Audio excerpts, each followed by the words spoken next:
নমস্কার বন্ধুরা, টুকি কিচেনে সবাইকে স্বাগত জানাচ্ছি। আজকে আমি আপনাদের সঙ্গে শীতকালীন খেজুরের গুড় দিয়ে আমলকির আচারের রেসিপিটি শেয়ার করব।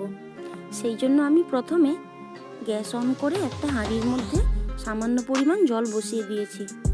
আর আমলকিগুলোকে ভালোভাবে ধুয়ে এইরকম একটা ফুটো করা বাটির মধ্যে সেদ্ধ করার জন্য বসিয়ে দিয়েছি। এইভাবে আমলকির আচার বানিয়ে আপনারা সারা বছর সংরক্ষণ করে খেতে পারেন। আমলকিগুলোকে ঢাকা দিয়ে আমি 10 মিনিট ধরে সেদ্ধ করে নিয়েছি। 10 মিনিট পর ঢাকনাটা খুলে দিচ্ছি, আর দেখুন আমলকিগুলো খুব ভালোভাবে সেদ্ধ হয়ে গেছে। এই আমলকির আচার ছোট থেকে বড় সবাই খেতে পারবেন। আর এই আচার খেলে সর্দি কাশিরও অনেকটা উপশম হয়। এইবার আমলকিগুলো নামিয়ে আমি ঠান্ডা করে নেব। ঠান্ডা করার পর দেখবেন আমলকির কোষগুলো খুব সহজেই ছেড়ে যাচ্ছে। এইভাবে আমলকির কোষগুলোকে ছাড়িয়ে আমি বীজগুলোকে আলাদা করে নিচ্ছি। এই আচার তৈরি করতে কোনো রকম লঙ্কার ব্যবহার করা যাবে না। খুব সহজ প্রসেসেই এই আমলকির আচারটা বানানো যায়। আপনারা প্লিজ বাড়িতে একবার হলেও ট্রাই করে দেখবেন। আর রেসিপিটি ভালো লাগলে প্লিজ চ্যানেলটি সাবস্ক্রাইব করে আমাকে সাপোর্ট করবেন। আমি সব আমলকিগুলোর কোষ ও বীজগুলোকে আলাদা করে নিয়েছি। আবারও আমি গ্যাস অন করে গ্যাসে একটা কড়া বসিয়ে দিলাম। এইবার কিছু গোটা মশলা ভেজে নেব। প্রথমেই দিয়ে দিচ্ছি 2 চামচের মতো গোটা ধনে।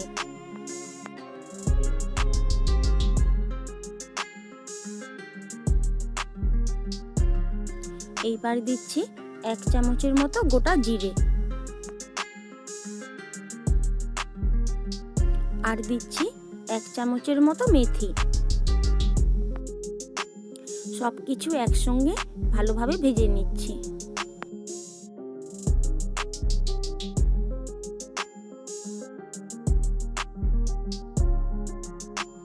ভালোভাবে ভাজা হয়ে যাওয়ার পর এটাকে একটা পাত্রে নামিয়ে রাখলাম।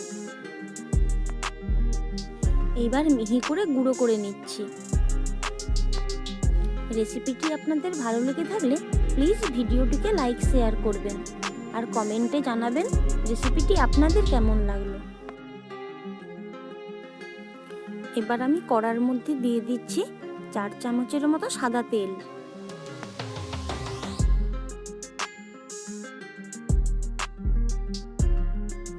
তেল গরম হয়ে গেলে তেলের মধ্যে আমলাগুলো দিয়ে ভালোভাবে ভেজে নিচ্ছি।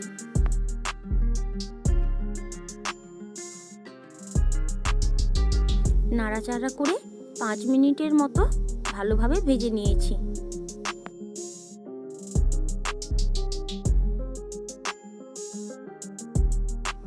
আমলাগুলো ভাজা হয়ে যাওয়ার পর এখানে দিয়ে দিচ্ছি খেজুরের গুড়। আমলার পরিমাণ বুঝে আপনাদের গুড়টা ব্যবহার করতে হবে। আর আখ গুড় দিয়েও আপনারা এটা বানিয়ে নিতে পারেন।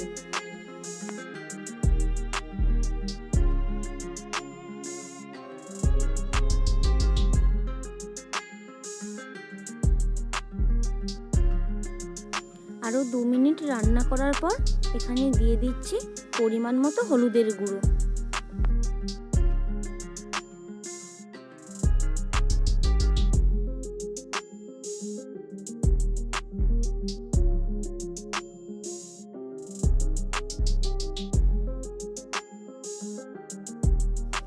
এবার দিয়ে দিচ্ছি 1 চামচের মতো লবণ। একটু বেশি নাড়াচাড়া করে আচারটা বানিয়ে নিতে হবে, নয়তো গুড়টা পুড়ে যেতে পারে।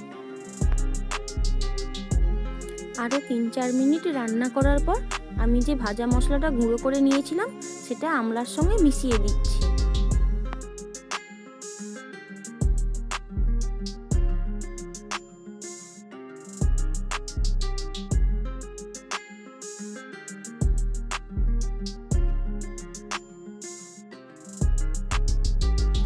আমলার আচারটা প্রায় তৈরি হয়ে এসেছে।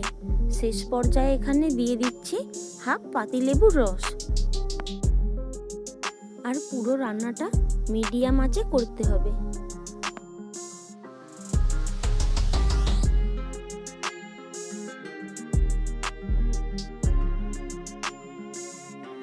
লেবুর রস দেওয়ার পর আরও 2 মিনিট নাড়াচাড়া করে নিলে দেখবেন আমলার আচার থেকে তেলটা পুরোপুরি আলাদা হয়ে যাচ্ছে। তখনই বুঝে নিতে হবে যে আচারটা পুরোপুরি তৈরি। আমলকিকে শুধুমাত্র লবণ মাখিয়ে শুকনো করে আমরা সংরক্ষণ করে রাখতে পারি, আর এভাবে আমলকির আচার বানিয়েও আপনারা সারা বছর সংরক্ষণ করে খেতে পারেন। আচারটাকে পুরোপুরি ঠান্ডা করার পর একটা বয়ামে ভরে রেখে দিতে হবে।